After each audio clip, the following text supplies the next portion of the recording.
I hope I can articulate this. Internal need states. All right, here goes. We've been talking about pattern recognition in terms of picking up information from the environment, like from another person, for instance. But also pattern recognition can be applied to the experience of internal emotional states. And so this is a little diagram here. You can see I drew this myself. I'm kind of proud of this. And let's say that this is a person who's come into psychotherapy, and we see what looks like, get my arrow, looks like over a period of sessions, like 1, 2, 3, 4, 5 sessions, or what have you, if you were to map what outwardly looked like the person moving in the direction of being trusting of the therapist, a little bit more emotional openness, and that sort of thing. That's a therapeutic alliance, and therapists win their patients' trust by being reliable and caring and so forth. But someday the person comes in and you see a dramatic behavioral change. They won't look you in the eye, they seem uneasy, and what may be going on here, let's assume the therapist hasn't done anything, that has kind of blown the relationship. But what might happen here is as a person gets more open, then they may begin to experience certain internal emotional states. And one good example would be neediness.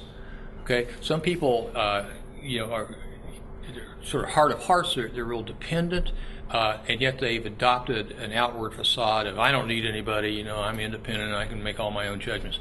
But under certain conditions, if they start to really open up, which happens in therapy, then this other internal aspect of the self is perceived.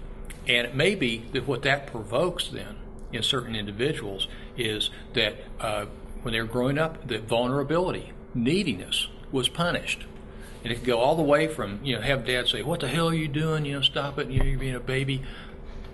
All the way to what really are powerful but very subtle facial expressions. So when a kid, for instance, is needy and that sort of thing, it may be that this very slight facial expression of like, oh my God, not this again, comes up on dad's face or mom's face, and kids are real sensitized to those kind of things. And then what they do, they pick it up and they may not even register consciously, but then they start to back off because there's danger about being needy in the presence of another person. So this is kind of a long-winded way of saying that this sort of pattern recognition can be